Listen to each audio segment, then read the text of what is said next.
वृद्ध विवेक संपन्न मुद मंगलमय संत समाज, धर्म प्रेमी सज्जनों, श्रद्धा मूर्ति देवियों एवं प्रेमी बच्चों, संत सम्राट कबीर साहब कीर्ति मूल बीजक ग्रंथ है। आदमी का नाम दो चीज़ों से अमर होता है, जैसे कीर्ति और कीर्तियों से। जैसे तुलसीदास कृत रामायण राम की कीर्तियों से जाने जाते हैं, और संत सम्राट कबीर साहब कीर्ति मूल बीजक से पूरे विश्व में आज कबीर की चर्चा हो रही है। बीजक में आपने कहा कि मानव तेरा गुण बड़ा, मांस न आवे काज, हड्डी गहना न बन सके, खाल न बाजन बाज। कबीर साहब ने कहा है कि आदमी में जो सद्गुण है उसी के कारण आदमी महान है। ना तो आदमी जन्म लेने से महान है, न ही पद से, न ही धन से, न ही भाषा के विद्वान होने से महान है। नहीं हो सकता कोई किसी पंथ में दीक्षा लेने से महान नहीं होता। यम नियम करने से आदमी महान नहीं होता है। आदमी मानवीय गुणों से महान है। धरती तल पर जो विकास हुआ है और हो रहा है, उसका श्रेय मानव को ही प्राप्त है। आदमी की बुद्धि की उपज है और क्षमता है, और शारीरिक क्षमता में पशु आगे हैं। हाथी के पास बहुत बड़ी शारीरिक क्षमता है, शेर के पास बहुत बड़ी शारीरिक क्षमता है, किंतु मानव के पास जो बौद्धिक क्षमता है वो बेजोड़ है। दुनिया में जितनी पुस्तकें, ग्रंथ, किताबें, वे सब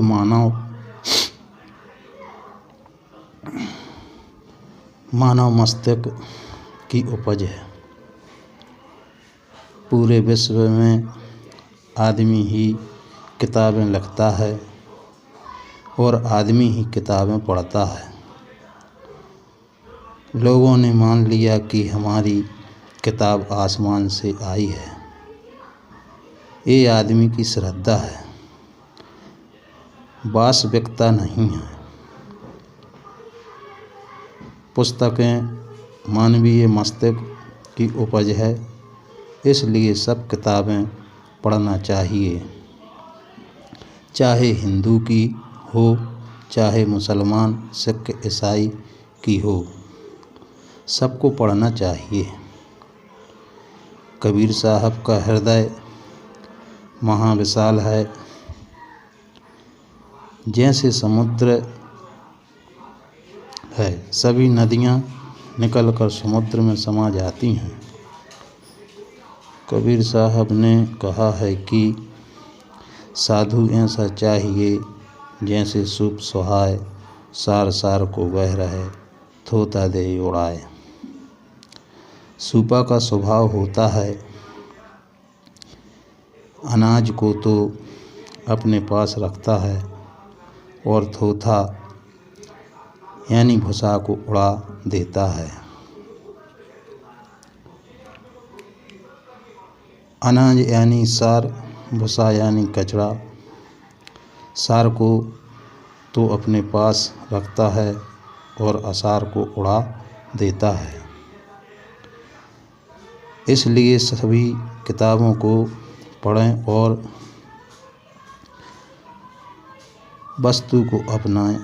व्यवहारिक जीवन में हम दो चीज़ें देखते हैं, एक है सूप और एक है चलनी। तो सूप का स्वभाव फटक पछोर के आसार को उड़ा देता है और चलनी का स्वभाव है कि सार को गिरा देता है और आसार को अपने पास रखता है। चलनी का स्वभाव होता है सार को नीचे गिरा देती है और आसार को अपने पास रखती है। तो हमें चलनी वाला स्वभाव छोड़ देना चाहिए और सूप वाला स्वभाव रखना चाहिए। सब ग्रंथों का आदर करना चाहिए, सब संतों का आदर करना चाहिए। संत सम्राट कबीर साहब ने कहा है, पक्षा पक्षी के कारण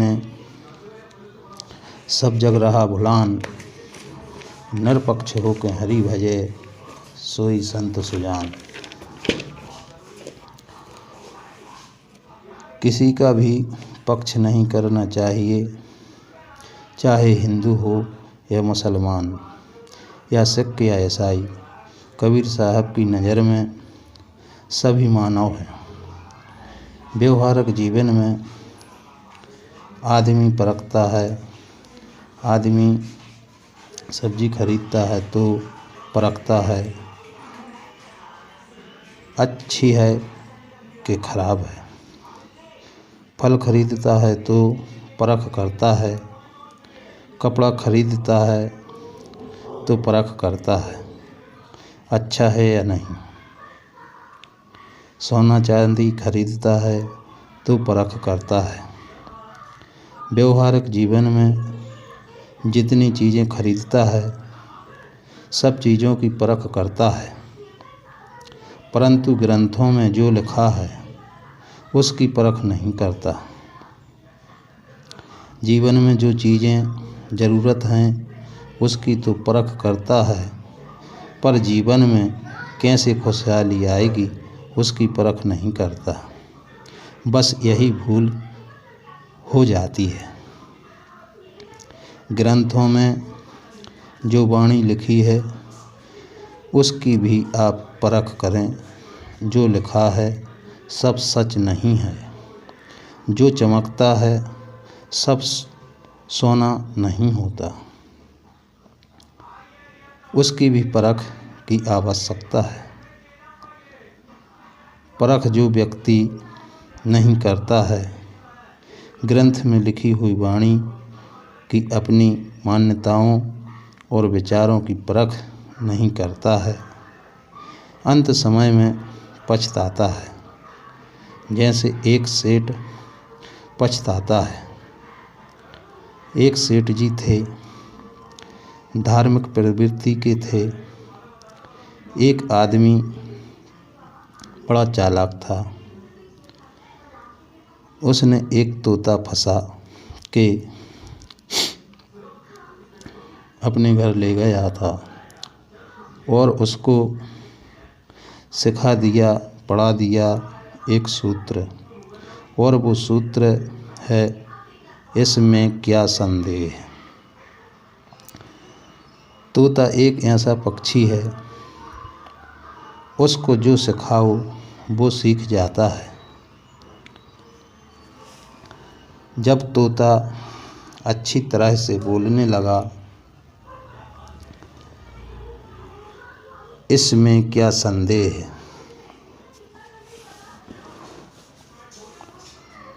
फिर वो व्यक्ति बाजार में ले गया और एक तख्ती भी साथ ले गया। तख्ती पर तोता की योग्यता लिख दी। उसकी योग्यता 4 वेद, 6 शास्त्र, 18 पुराण, 108 उपनिषद और कुरान, बाइबल, गीता इत्यादि समस्त ग्रंथों का ज्ञाता है। और उसके नीचे लिख दिया, तोता की कीमत 1,00,000 रुपया।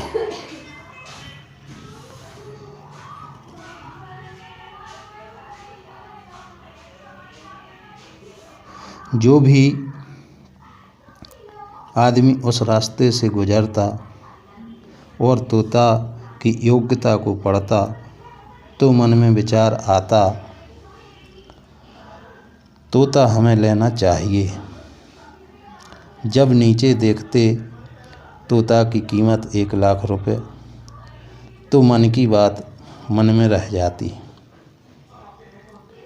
शाम का समय हो रहा था।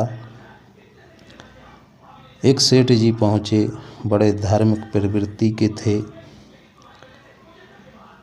तो सेठ जी ने तख्ती पर जो लिखा था सो पढ़ा और मन में विचार करने लगे कि हम हर साल एक संत समागम करते हैं और लाखों रुपए खर्च कर देते हैं और 3 दिन के बाद चौथे दिन कोई विद्वान रहता नहीं। और बहुत खुश हुए और सोचा कि ऐसा विलक्षण तोता तो मैंने अपने जीवन में कभी देखा नहीं। इतने सालों से मैं समागम करते आ रहा हूँ।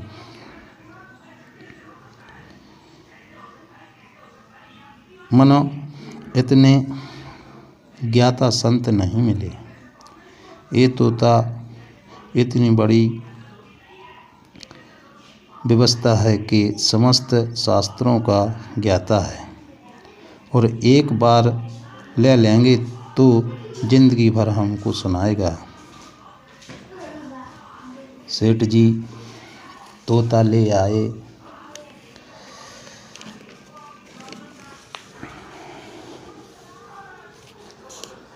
तोता ले लिया तो व्यापारी बोला, सेठ जी आप अभी कुछ कर सकते हैं, बिका हुआ माल वापस नहीं होता है।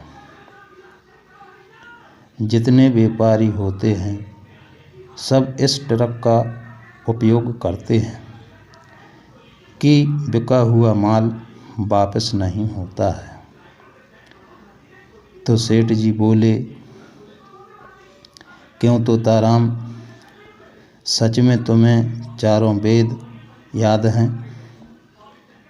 तोता बोला, इसमें क्या संदेह है। उसकी आवाज़ सुन के सेठ गदगद हो जाते हैं, मन प्रसन्न हो जाता है और तुरंत 1,00,000 रुपये दे देते हैं और तोता को घर लाते हैं। दूसरे दिन सेठ प्रचार करवा देते हैं कि हमारे पास एक ऐसा विलक्षण तोता है जो समस्त शास्त्रों का ज्ञाता है। कोई भी पंडित, काजी, मौलवी, पारदी आके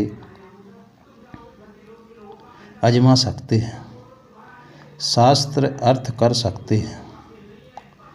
दूसरे दिन सुबह होते ही दुबे जी पहुँच जाते हैं और तोता से बोले, क्यों तोताराम, क्या सच में तुम्हें चारों वेद याद हैं? तोता बोला, इसमें क्या संदेह है। उसकी आवाज़ सुन के पंडित जी के तो होश उड़ गए और सोचने लगे कि मैंने तो 2 वेद याद किए हैं और इस से शास्त्र अर्थ करेंगे और अगर मैं हार गया तो मेरा मान सम्मान चला जाएगा। और चुपचाप लौट गए। दुबे जी को जो भी रास्ते में मिले सबसे कहते जाते, बड़ा विलक्षण तोता है। चारों वेद का ज्ञाता है। दूसरे दिन एक मौलवी पहुँचे। उन्होंने पूछा, क्यों तोताराम, तुम्हें सच में कुरान शरीफ याद है? उसने कहा, इसमें क्या संदेह। मौलवी भी घबरा गए। मुझे आधी अधूरी याद है। ये तोता बड़ा अच्छा तोता है। एक तरफ तो वेद याद रखता है और एक तरफ कुरान शरीफ याद है। अभी तो मेरी बड़ी मर्यादा है। जिस मस्जिद में मैं जाता हूँ उस मस्जिद में मेरा मान सम्मान होता है। अगर तोता से हार गए, एक पक्षी से हार गए, तो मेरी मर्यादा समाप्त हो जाएगी। तो वो भी चुपचाप लौट जाते हैं। तीसरे दिन ईसाई धर्म के पादरी महोदय जी पहुंच गए। पादरी ने पूछा, क्यों तोताराम, क्या तुम्हें सच में बाइबल याद है? तोता बोला, इसमें क्या संदेह है। उसका जो बोलने का ढंग था बहुत अच्छा साफ। उसकी आवाज़ सुन के आदमी घबरा जाते थे। पादरी भी चुपचाप चले गए।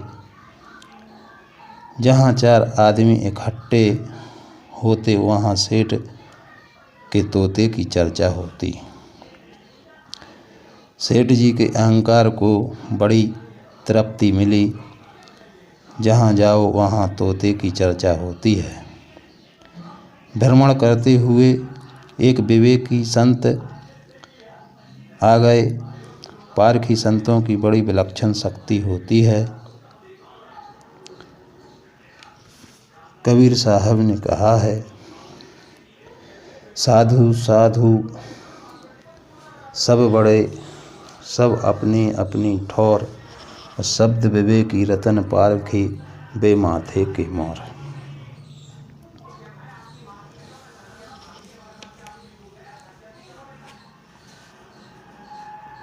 तो वे ग्रंथों को पढ़ के और बातों को सुन के परख करते हैं। और आप लोग सुन के भी परख नहीं करते। रामायण में दिखाया गया कि हनुमान बंदर थे। नहीं, बंदर नहीं थे, वे बन के नर थे।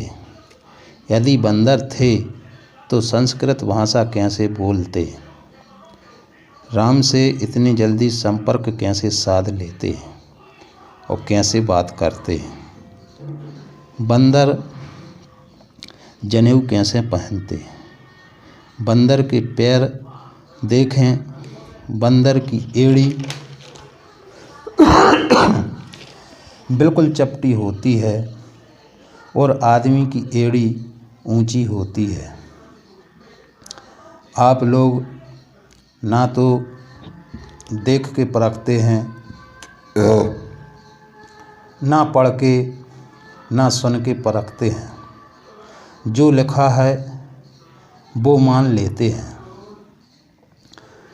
जो दिख रहा है मान लेते हैं, जो सुन लेते हैं मान लेते हैं, परंतु परखते नहीं हैं।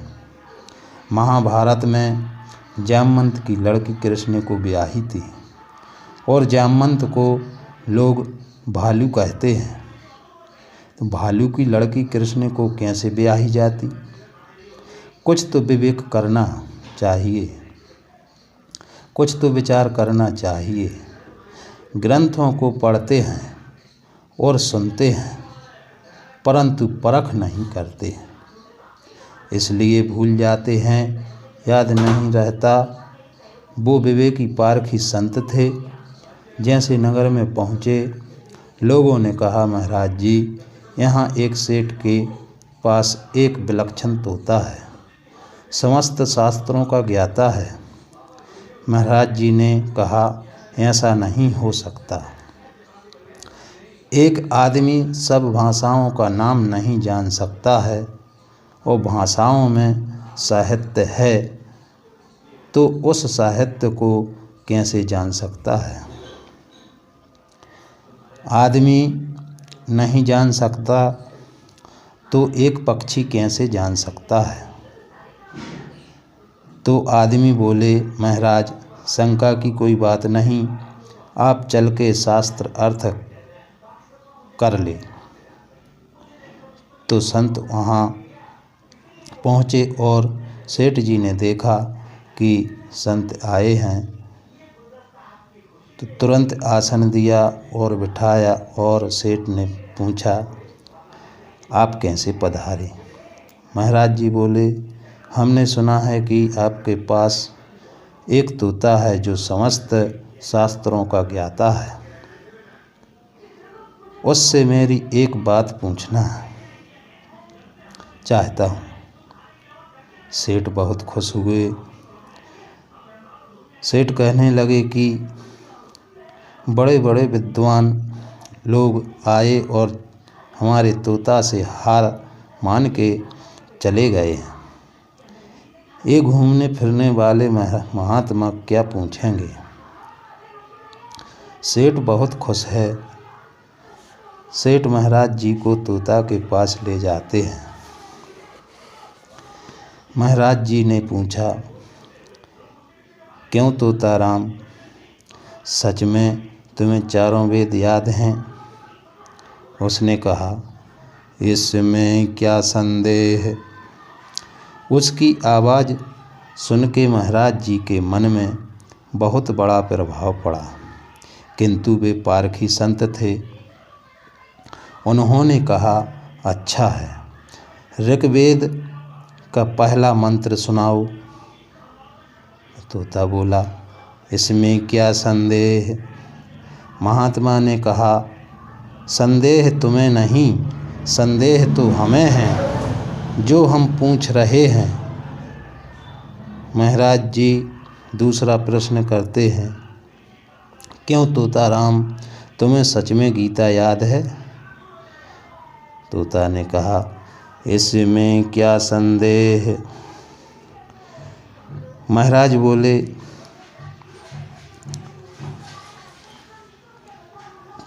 क्यों तोताराम, तुम्हें गीता याद है? तोता बोला, इसमें क्या संदेह। महाराज बोले, देवी संपदा के लक्षण सुनाओ। उसने कहा, इसमें क्या संदेह। महाराज जी ने तीसरा प्रश्न पूछा, क्यों तोताराम, तुम्हें रामचरित याद है? तो उसने कहा, इसमें क्या संदेह। तो बालक कांड का पहला दोहा सुनाइए। उसने कहा, इसमें क्या संदेह। 3 प्रश्न किए, तीनों प्रश्न का उसने एक ही उत्तर दिया, इसमें क्या संदेह। महाराज जी अपना जजमेंट बनाकर कहते हैं, सेठ जी को सुनाते हैं, सेठ, आपका तोता कुछ भी नहीं जानता है, ये तो प्रश्न ही नहीं समझता है।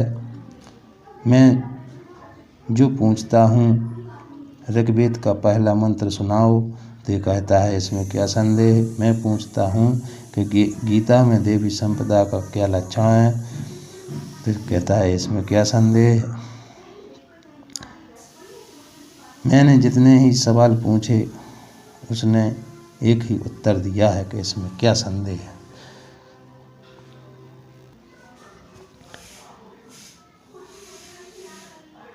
ये कुछ नहीं जानता है। सेठ जी का चेहरा जो गुलाब के फूल की तरह खिला था, वो सेठ का चेहरा मुरझा गया। आदमी के जीवन में सुख और दुख का प्रभाव उसके चेहरे पे पड़ता है। चेहरा अंदर का मार्गदर्शन होता है। छात्राओं के परीक्षा का रिजल्ट जिस दिन खुलता है उस दिन आप विद्यालय के गेट पर खड़े हो जाइए। जो छात्र निकले तो आप बताते जाएंगे कि कौन पास हुआ है कौन फेल। पूछने की ज़रूरत नहीं है। जो पास होगा उसका चेहरा खिला होगा और जो फेल हो गया उसका चेहरा मुरझा जाएगा। सेठ जी बहुत दुखी हुआ। सेठ जी ने तोता से पूछा, क्यों तोताराम, क्या तुम सच में कुछ नहीं जानते? उसने कहा, इसमें क्या संदेह। सेठ जी और ज़्यादा दुखी हुए और कहने लगे, क्यों तोताराम, क्या मेरा 1 लाख रुपया बेकार चला गया? उसने कहा, इसमें क्या संदेह। सेठ जी ने बिना परीक्षण के तोता लिया तो सेठ का 1 लाख रुपया चला गया। परंतु हम और आप अपनी मान्यताओं की परख नहीं करेंगे तो हमारा तो पूरा जीवन बेकार हो जाएगा। हमसे जीवन बहुत मूल्यवान है। जीवन है तो धन की ज़रूरत है और जीवन नहीं तो धन की ज़रूरत नहीं है।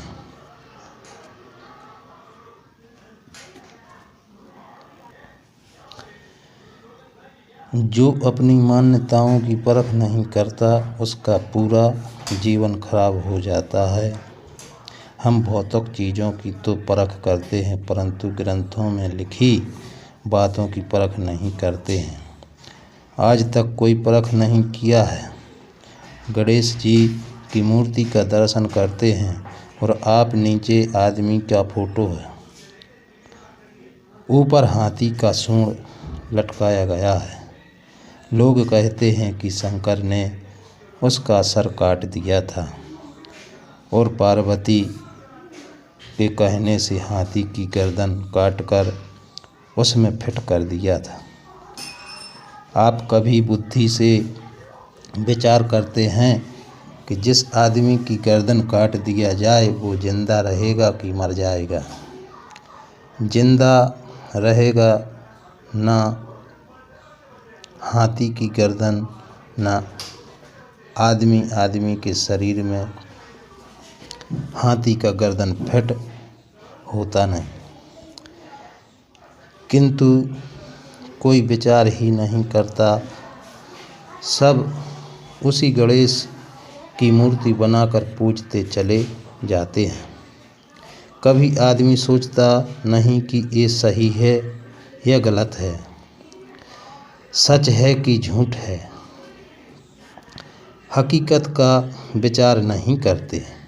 आज हमारे बच्चे BA पास, MA पास, बड़ी बड़ी डिग्री लिए और जब शादी का दिन आया तो गोबर के गणेश बनाकर पूजे जाते हैं। उसमें सिंदूर लगाकर सुपारी रखते हैं, पान रखते हैं। नवग्रह आता है, नवग्रह में सुपारी पान रखते हैं। कभी भी कोई पूछता है कि ये गोबर भी पूजने के योग्य होता है? कभी अगर गणेश जिंदा होते तो मान भंग का मुकदमा दायर करके कि हमारा इतना बड़ा अपमान पूजने वालों को जेल की हवा खिलाता। जिंदगी भर की हमारा इतना बड़ा अपमान। यदि पंडित को गोबर का दक्षिणा देवें तो और असली पैसा अपने पास रख लें तो जीवन भर पंडित तुम्हारे पास नहीं आवेगा। आदमी बहुत भटका हुआ है। इसके लिए सत्संग की बहुत ज़रूरत है। आदमी घोर अंधविश्वास में पड़ा हुआ है। उसके पास सही बोध नहीं है। भर माने वाले लोग बहुत मिल जाते हैं। विश्वास करो, फल मिलेगा। एक आदमी कहता है, सत्यनारायण की कथा सुनने से इस लोक में सुख मिलता है और परलोक में मोक्ष मिलता है। इतना आदमी बहुत खुश हो जाता है कि एक पारखी आदमी थे, उन्होंने कहा, पंडित जी हमें भी सत्यनारायण की कथा सुनाओ, हम आपको एक जोड़ी बैल देंगे।